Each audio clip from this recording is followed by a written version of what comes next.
প্রিয় শিক্ষার্থী, আমরা আবার ইসলামের ইতিহাস ও সংস্কৃতির দ্বিতীয় পত্রের তৃতীয় অধ্যায়ের আমরা দ্বিতীয় ক্লাস নিচ্ছি এমসিকিউর উপরে। এটা খুবই গুরুত্বপূর্ণ। আমি আবার বলতেছি, তোমরা পরীক্ষার হলে অর্থাৎ যাওয়ার আগ দিয়েও এই ভিডিওগুলো দেখলে কিন্তু এমসিকিউ কমন পাবে। এবং আমি এই দুইটা ক্লাস এই টপিকের উপরে শেষ করার পরে তোমরা পরীক্ষাও দিতে পারবে। আমার এই অনলাইনে আমি অবশ্যই পরীক্ষার ব্যবস্থা করব। 44 নম্বর দেখো, দস্তুরুল আমল প্রথা কে প্রবর্তন করে? তোমরা সম্রাট জাহাঙ্গীর, তোমরা জানো এর 12টি আমল ছিল। তো সম্রাট জাহাঙ্গীর এটা প্রবর্তন করেন। 45 এবং 46 প্রশ্নটা আমরা অবশ্যই পড়ে নিব আগে। দেখো, এই প্রশ্নগুলো পড়ে নিতে হয়। বর্তমান সরকার এলজিএসপি প্রোগ্রামের আওতায় গ্রাম উন্নয়নের জন্য প্রত্যেকটি ইউনিয়নের আওতাধীন গ্রামগুলোকে একটি আলাদা প্রশাসনিক ইউনিটে বিভক্ত করেছেন। ফলে একদিকে গ্রামগুলোর উন্নয়ন ত্বরান্বিত হয়েছে এবং ইউনিয়ন পরিষদের কার্যক্রমও গতিশীলতা বৃদ্ধি পেয়েছে। তোমরা জানো, এরকম গ্রামের কথা বললে, সরকারের কথা বলবে, প্রশাসনিক মানে সংস্কারের কথা বললে এই উত্তরটা সবসময় তোমরা শেষের সাথে ইনক্লুড করবে। তার মানে 45-এর খ নম্বর উত্তর। 46 নম্বর দেখো, উক্ত শাসকের এরূপ ব্যবস্থা গ্রহণের উদ্দেশ্য কি ছিল? সুষ্ঠু শাসন প্রণয়ন, হ্যাঁ এটা সঠিক। 2, জনমঙ্গল সাধন। তোমরা জানো শেরশাহ আমলে কৃষকদের অনেকটাই উন্নতি লাভ করে তারা, এই জন্য জনকল্যাণে তিনি কাজ করেন। 3, আইন শৃঙ্খলা নিয়ন্ত্রণ করা, এটাও সঠিক। তিনি বিভিন্ন গুপ্তচর বাহিনী বা পুলিশ বাহিনী তিনি প্রতিষ্ঠা করেছিলেন, যার মাধ্যমে তিনি একটা বলা হচ্ছে যে আইন শৃঙ্খলাও মজবুত করেছিলেন বা নিয়ন্ত্রণ করেছিলেন। আমরা দেখো পরের প্রশ্ন যাই, 47 নম্বর প্রশ্নটা তোমরা যদি একটু খেয়াল করো। বলছে উদ্দীপকে সুলাইমান মেহেদীর রাস্তা নির্মাণ। তোমরা জানো রাস্তা নির্মাণ সংস্কার এ কথা বললে শেরশাহর সাথে উল্লেখ করা হচ্ছে। 47-এর খ উত্তর। আমরা এরপরে 48 এবং 49 নম্বর উত্তরে যাই। দেখো, অর্থাৎ বাংলাদেশের বিভিন্ন ধর্ম জাতি গোষ্ঠীর, এরকম যখন বিভিন্ন ধর্ম জাতি গোষ্ঠীর মিল বন্ধন বলবে তখন মনে করবে এটা সম্রাট আকবরের সাথে মিলে যাবে। অর্থাৎ 48 নম্বর খ উত্তর সম্রাট আকবরের সাথে মিল হবে। 49 নম্বর দেখো, সম্রাট আকবরের অর্থাৎ উক্ত সম্রাটের কাজের মাধ্যমে, তার মানে সম্রাট আকবরের কাজের মাধ্যমে কি প্রকাশ পায়? 1, তার ক্ষমতা সুদৃঢ় হয়। হ্যাঁ, সম্রাট আকবর এই কাজগুলো করতোই, অর্থাৎ তার ক্ষমতা সুদৃঢ় করার জন্য। 2, শাসন কাজে হিন্দুদের প্রাধান্য পায়। সম্রাট আকবরের 3টা প্রথা তোমরা ভালোভাবে জানো। একটা হলো যে রাজপুত নীতিটা, কয়েকটা নীতি। একটা হলো দিনে ইলাহি, আর একটা মনসবদারি প্রথা। এই 3টা প্রথারই মূল উদ্দেশ্য ছিল তার ক্ষমতা সুদৃঢ়করণ। শাসন কাজে এই রাজপুত নীতির একটা কথা ছিল, শাসন কাজে হিন্দুদের প্রাধান্য, এই কাজটা তিনি করতেন। পরবর্তী 50 নম্বর দেখো, মুঘল সম্রাট প্রতিষ্ঠাতা কে? তোমরা জানো এই উত্তরটা সহ হলো বাবর। 51 নম্বর দেখো, মঙ্গল কথাটির উদ্ভব হয়েছে কোথা থেকে? মঙ্গ থেকে। 52, মুঘলরা কোন অর্থাৎ মুঘলরা কোথা থেকে ভারতে এসেছিল? অর্থাৎ আমরা যদি এই প্রশ্নের উত্তরটা খুঁজতে যাই তাহলে আমরা এই উত্তরটা পাই মধ্য এশিয়া থেকে এসেছিল। দেখো, মধ্য এশিয়া থেকে। 53, দেখো, বাবরের পূর্বপুরুষ ছিলেন কে? তৈমুর লং। অবশ্যই তৈমুর লং এর অর্থাৎ সম্রাট বাবরের পূর্বপুরুষ তৈমুর লং এ ছিল। 54, দেখো, বাবরের ভারত অভিযানের অন্যতম কারণ কি ছিল? মধ্য এশিয়ার ব্যর্থতা। এটা এই প্রশ্নটা আমরা আগেও আলোচনা করছি। 55, খানুয়ার যুদ্ধের অন্যতম ফলাফল কি? এটা দেখো, খানুয়ার যুদ্ধ, তুমি জানো যে সম্রাট বাবরের আমলে বাবরের 3টা যুদ্ধ ইম্পর্টেন্ট। পানিপথের প্রথম যুদ্ধ, 2 নম্বর খানুয়ার যুদ্ধ, আর একটা গোগরার যুদ্ধ। এই খানুয়ার যুদ্ধের অন্যতম ফলাফল আমরা 3টাই, অর্থাৎ ঘ নম্বর উত্তর হবে। 56, দেখো, হুমায়ুন শব্দের অর্থ কি? ভাগ্যবান, এটা আনসার হবে। 57, হুমায়ুনের মৃত্যু হয় কিভাবে? গ্রন্থাগারের সিঁড়ি থেকে। এটা গ্রন্থাগারের সিঁড়ি থেকে তিনি পড়ে দিয়ে মৃত্যুবরণ করেন। 58, দিল্লিতে বিশ্বাসীদের আশ্রম নির্মাণ করেন কে? হুমায়ুন। বিশ্বাসীদের জন্য তিনি আশ্রম নির্মাণ করেন, হুমায়ুন নির্মাণ করেন। 59, বিলগ্রামের যুদ্ধের শেষের সফলতার কারণ কি ছিল? 3টা, দেখো, উন্নত যুদ্ধ কৌশল। অবশ্যই হুমায়ুনের থেকে শেরশাহর উন্নত যুদ্ধ কৌশল ছিল। রাজনৈতিক দূরদর্শিতা, তোমরা জানো শেরশাহর উৎপত্তি কিভাবে ঘটছে। আসলে অনেক মানে কষ্ট পরিশ্রম করে তার উৎপত্তি ঘটছে। 3, সেনাবাহিনীর নিয়মানুবর্তিতা। হ্যাঁ, অর্থাৎ শেরশাহর যে সেনাবাহিনী ছিল তারা খুবই নিয়ম মেনে চলতো, এই জন্য। অর্থাৎ 3টাই উত্তর, অর্থাৎ 59 নম্বরে ঘ উত্তর। 60 এবং 61, দেখো, আমরা দেখি আয়ান তার বন্ধুদের সাথে মোগল সাম্রাজ্যের দ্বিতীয় সম্রাটকে? তোমরা জানো প্রথম সম্রাট মোগলদের বাবর, দ্বিতীয় সম্রাট হলো হুমায়ুন। তার মানে অবশ্যই দ্বিতীয় সম্রাট হলে হুমায়ুনের সাথে মিলে যায়। 60 নম্বর খ নম্বর উত্তর। 61 নম্বর কার সাথে মিলে দেখো, বাংলাকে নতুন নামে জান্নাতাবাদ কেন সম্রাট হুমায়ুন, অর্থাৎ 61 খ উত্তর। 62 নম্বরটা দেখো, শেরশাহ শাসন ব্যবস্থা বিশ্লেষণ করলে কোন বিষয়টি পরিলক্ষিত হয়, অর্থাৎ ফরিদকে শের খান উপাধি প্রদান করেন কে? বাহার খান। এটা মনে রাখবো, অর্থাৎ শেরশাহর যে সেনাপতি ছিল বাহার খানে তিনি উপাধি দেন। 63 দেখো, শেরশাহের শাসন ব্যবস্থা বিশ্লেষণ করলে কোন বিষয়টি পরিলক্ষিত হয়? জনকল্যাণমূলক। কথা শেরশাহ আমলতে আমরা বুঝছি শেরশাহ থেকে অনেক প্রশ্ন পড়ে পরীক্ষায়। 64 দেখো, শেরশাহ সর্বাপেক্ষা ক্ষুদ্রতম শাসন ইউনিট কি ছিল? গ্রাম।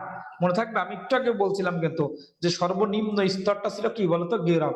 কপুলিত এবং পাট্টা কার সাথে কানেক্টেড? শেরশাহর সাথে। গ্র্যান্ড ট্রাঙ্ক রোড কত মাইল ছিল? 1500 মাইল ছিল। 1500, অর্থাৎ 66 সময় 66 হলো খ উত্তর। 67 দেখো, শেরশাহ কিভাবে এক স্থান থেকে অন্য স্থানে ডাক চলাচলের ব্যবস্থা ঘোড়ার মাধ্যমে, হ্যাঁ তার এটা কি ছিল বলতো? ঘোড়ার মাধ্যমে করতো। 68 দেখো, শাসন কৃতিত্ব সম্রাট আকবরের অগ্রদূত ছিলেন কে? শেরশাহ। দেখো, সম্রাট আকবর, হ্যাঁ তিনি তার শাসন ব্যবস্থা পরিবর্তনের ক্ষেত্রে তিনি শেরশাহর কাছে অনেকটা ঋণী ছিলেন। শেরশাহ মাত্র 5 বছরেই পুরো ভারতের শাসন ব্যবস্থা পরিবর্তন করে দিয়েছিল। 69 দেখো, সম্রাট শেরশাহ কৃষকদের রাজস্ব মওকুফ করতেন প্রাকৃতিক দুর্যোগের কারণে, হ্যাঁ সত্য। 2, যুদ্ধের পরে ফসলের ক্ষতি হলে, না এইটা সঠিক না। 3, কৃষকদের ফসল কম উৎপাদন হলে। অর্থাৎ 69-এর খ উত্তর হবে। 70-71-এ তোমরা যদি দেখো, এইটাও আমি আবার বলছি, কোন শাসন ব্যবস্থা সম্পর্কিত পরিবর্তন আসলে শেরশাহর সাথে কানেক্টেড। 70-এর ক উত্তর। 71 নম্বরটা দেখো, সম্রাট শেরশাহ কৃষকদের রাজস্ব মওকুফ করতেন দেওয়ানে আরিজ, দেওয়ানে রিসালাত, দেওয়ানে ইনসানিস। এর কোনটা সঠিক? অর্থাৎ আমরা বলি যে তিনটাই মূলত কি ছিল বলতো? সঠিক ছিল। এরপর দেখো, মুঘল সাম্রাজ্যের প্রকৃত প্রতিষ্ঠাতাকে? সম্রাট আকবর। মুঘল সাম্রাজ্যের প্রকৃত প্রতিষ্ঠা, যদিও মুঘল সাম্রাজ্য প্রতিষ্ঠা করে সম্রাট বাবর, কিন্তু প্রকৃত প্রতিষ্ঠাতা বললে আমরা সম্রাট আকবর বলবো। দ্বীন-এ ইলাহি অবশ্যই সম্রাট আকবর এটা প্রবর্তন করেন, এটা একটা রাজনৈতিক উদ্দেশ্য ছিল। 74 নম্বর, মনসবদের প্রথম উদ্দেশ্য কি ছিল? সেনাবাহিনীতে শৃঙ্খলা প্রতিষ্ঠা করা। 75 দেখো, সর্বোচ্চ মনসবদের অধীনে কতজন সৈন্য থাকতো? 10,000। তার মানে তোমরা জানো সম্রাট আকবরের সময় ভাগ ভাগ করে দিত। এর আগে মনসবদারি, অর্থাৎ এক একজনকে কিছু জায়গা দিত এবং তারা সৈন্যবাহিনী তাদের নিজের অধীনে রাখতে পারত। তো 75 নম্বরে আমরা দেখি একজন মনসবদার 60,000 সৈন্য কি করতে পারতো বলতো? রাখতে পারতো। প্রিয় শিক্ষার্থী, 76 নম্বরটা দেখো, মনসবদারি প্রথার অসুবিধা কি ছিল? কেন্দ্রীয় সরকারের নিয়ন্ত্রণ কম ছিল। হ্যাঁ এটি সত্য, অর্থাৎ মনসবদার কেন্দ্রীয় সরকারের হাতে কিন্তু ক্ষমতা ছিল না, সৈন্যবাহিনীর জন্য ওদের কাছে, অর্থাৎ যাদেরকে মনসবদার তাদের উপর নির্ভর করতে হতো। 77, ফতেপুর সিক্রিতে ইবাদতখানা নির্মাণ করেন কে? সম্রাট আকবর। 78, অর্থাৎ সম্রাট 77-এর ক। 78 তুমি দেখো, 78-এর ক উত্তর। পানিপথের দ্বিতীয় যুদ্ধে জয়লাভের সম্রাট দ্বিতীয় যুদ্ধটা হলো সম্রাট আকবরের সাথে সম্পর্কিত পানিপথের, আর প্রথম যুদ্ধ সম্রাট বাবরের সাথে সম্পর্কিত। তার মানে 1, 78 মুঘল সাম্রাজ্য বিস্তৃতি পথ উন্মুক্ত করেন। 2, মুঘল সিংহাসন রক্ষা করেন। দেখো দুইটাই কারেক্ট। 79 নম্বরটা দেখো, কোন সম্রাট Jahangir a child of many prayers বলা হতো? কোন সম্রাট? অর্থাৎ আমরা জানি যে কেন কেন সম্রাট জাহাঙ্গীরকে চাইল্ড অফ মেনি পিরিয়ড বলা হতো। আমরা দেখি 79 নম্বরের ঘ উত্তর, অনেক সাধনার ফলে তার জন্ম হয়েছিল এই জন্য, অর্থাৎ বলা হয়ে থাকে। তো আমরা দেখি 80 নম্বর, কত সম্রাট সম্রাট জাহাঙ্গীর মুঘল সিংহাসন বসেন কত সালে? হ্যাঁ কত খ্রিস্টাব্দে বলতে? 1605 সালে। তোমরা জানো সম্রাট আকবর 1605 সালে মারা যায়, আর তারপরে সম্রাট জাহাঙ্গীর ক্ষমতায় আসে। 81, মেহেরুন্নেসার নূরজাহান উপাধি কে দেয়? সম্রাট জাহাঙ্গীর উপাধি দিয়ে থাকে। 82 দেখো তোমরা, ইসলাম খান কত করে ঢাকাকে বাংলার রাজধানী করেন? 1610 সালে। প্রথম ঢাকাকে রাজধানী 1610 সালে ইসলাম খানের সুবেদা ছিল ঢাকা, তিনি এটাই করেন। 83 দেখো, সম্রাট জাহাঙ্গীর দস্তুরুল আমল 12টি, এটা আমরা পড়ে আসছি যে 12টি তার শাসন বিধি ছিল। এটা বিল অফ জাস্টিস প্রবর্তন করে সম্রাট জাহাঙ্গীর, তিনি বিল অফ জাস্টিস প্রবর্তন করেন। তুজুকে জাহাঙ্গীর, এটা কে প্রণয়ন করে? সম্রাট জাহাঙ্গীর নিজেই তিনি প্রবর্তন করেন, অর্থাৎ 85 গ উত্তর। 86 নম্বর দেখো, ঘ উত্তর 86টা। 87 এবং 88টা আমরা দেখি যে একজন মুঘল সম্রাট তার স্ত্রীকে কে এত বেশি ভালোবাসে যে তার প্রকৃতি মুদ্রায়, হ্যাঁ এটা জাহাঙ্গীর অর্থাৎ সম্রাট জাহাঙ্গীর তার স্ত্রী নূরজাহানকে এই এত বেশি ভালোবাসে, তার নামে মুদ্রা চালু করে। 88 দেখো উক্ত নারীর প্রভাব, অর্থাৎ নূরজাহানের কি কি প্রভাব ছিল আমরা দেখি। সাম্রাজ্য বিদ্রোহের বীজ বপন করেছিল, হ্যাঁ তার কারণে সমস্যা হয়েছিল।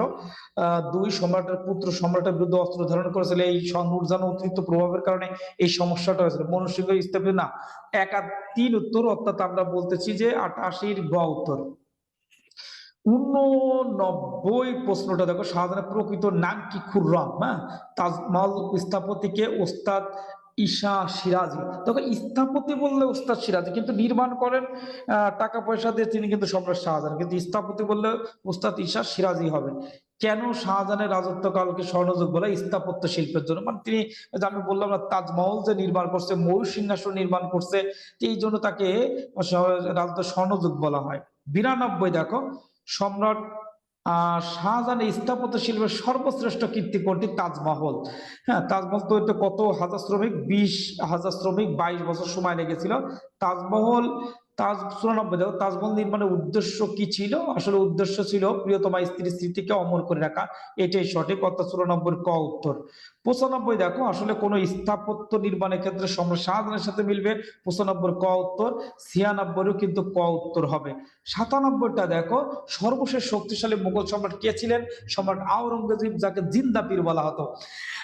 আর 99টা আমরা দেখি যে মারাঠাদের নেতা কে ছিলেন। মারাঠাদের নেতা জানতে হলে আমরা একটু দেখি যে মারাঠাদের নেতা আসলে কে ছিল। শিবাজি। হ্যাঁ, মারাঠাদের নেতা কে ছিল বলতো? শিবাজি। 100 নম্বর দেখো, কোন নীতি সব, হ্যাঁ আওরঙ্গজেবের দাক্ষিণাত্য নীতি খুব সমালোচনা ছিল। হ্যাঁ, দাক্ষিণাত্য নীতি তার এটা সমালোচিত ছিল। 101 নম্বর দেখো, আইনে বিষয়ক গ্রন্থ ফতায়ে আলমগীর গ্রন্থ রচনা করেন আওরঙ্গজেব। আওরঙ্গজেবের সাথে কিন্তু এটা কি ছিল? সম্পর্ক ছিল।